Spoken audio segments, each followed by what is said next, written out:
Hey everyone, Ponderosa Outdoors here. I have a very quick overview today and chat about an older over and under shotgun. This particular gun is a Browning Citori grade 1 hunting, chambered in 20 gauge, perfect upland gun. I personally use aftermarket extended chokes on it. The original gun came with Invector style flush mounted chokes. That was the original threading format that Browning's original choke set would come in. Newer models, of course, have newer systems of chokes. This particular gun has a target or a beaver tail type forend on it. There's certainly a pronounced flare towards the muzzle. Very, very comfortable in the hand. The neck of the stock here is really, I would say it's a little bit on the narrower side. I wear a large size glove just for frame of reference, and this one fits my hand just perfectly. This gun still has a very, very tight mechanical action on it, just as they come and came from the factory. The old saying about these guns is that they wear in, they don't wear out, and I think there's some truth to that, provided that, of course, that they're maintained properly, greasing the pivots as one needs to, keeping the action oiled, keeping them cleaned, of course.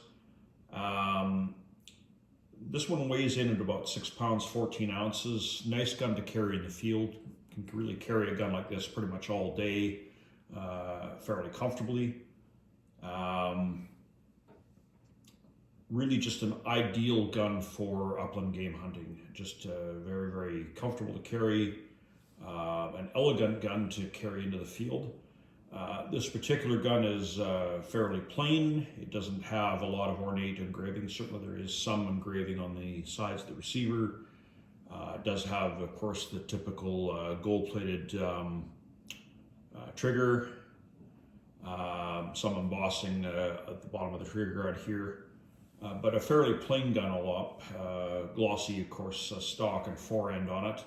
The stocks and forends can still be replaced. They're a Type 3 with this kind of vintage gun, still available from online providers such as Midwest Gunworks, for example. So you can certainly still get the wooden furniture for these guns if they develop a problem. That being said, very, very mechanically reliable guns. Morocco has been making these guns under contract to Browning since the 1970s. Browning was looking, of course, for a way to provide a similar design gun to the venerable B-25, John Browning's original design, of course, that's still being made to this day. Very, very high price point gun, made in Belgium, of course, and Browning's desire was to bring a high quality gun to much more of the buying public. And I think they achieved that very, very well with these designs from Morocco. Just a joy to shoot, really. Used it for some 5-stand shooting, a little bit of trap, but really primarily as an upland game gun. Recoil on it, I find, is very, very soft and manageable, particularly with target loads. 7/8 ounce loads with 7.5 shots seems to be a perfect target load for it, and also a perfect game load, at least for grouse. Obviously a little bit heavier recoil if you're getting to things like turkey loads, of course, and that's predictable, but again, you're probably in that context only going to take, maximum 2 shots, and so it's not going to be laying such a beating on the shoulder as you would be, let's say, with going to the clay range and shooting a round or two of 5-stand. So quite a manageable recoil on it. Felt recoil is perfectly reasonable. This one has a hard plastic butt plate rather than a recoil pad per se, and I think that just goes back to the idea that they knew full well what they were doing in designing a gun. There was no need of a recoil pad per se. It's just a soft shooting, comfortable gun. And again, with the weight, very, very comfortable to carry into the field and hunt. So main reason I think to offer a video like this is just to suggest that if folks are looking to get themselves into the over and under market, you might be looking at guns that come in with a price point of, let's say, $1,200 to $1,400. That's Canadian dollars, of course.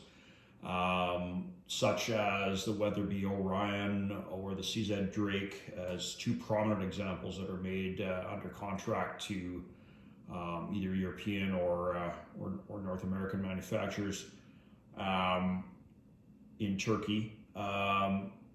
The advantage with a gun like this is you can get into this kind of a gun for about the same money after you pay your taxes and all the rest on the gun. And this gun is going to retain its mechanical reliability for longer. They're certainly built to take a high volume over the life of the gun.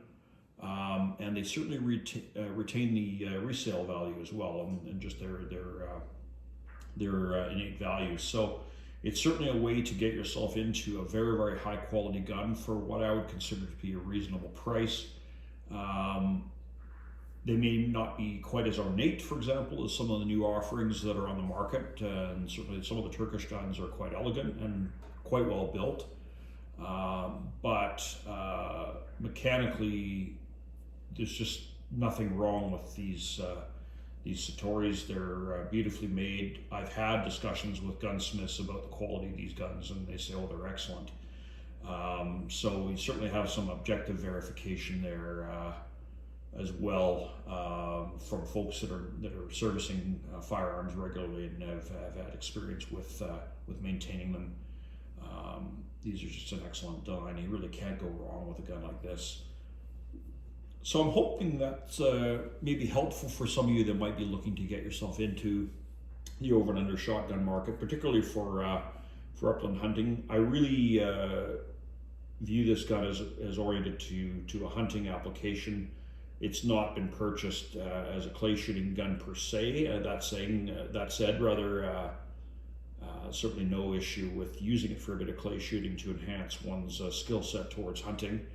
I'm going to suggest that if a person is looking to get into clay shooting more specifically at some point, there may be a desirability to have a clay gun that's been built a little bit more for the purpose. For example, with ventilated barrels, definitely a gun built to take the extremely high volume of shot shells that one is going to put through it, particularly in competition as one is going that direction. So definitely some considerations to think about. Certainly some of their current offerings from Browning really are intended to be more of a crossover model with some application to clay shooting as well.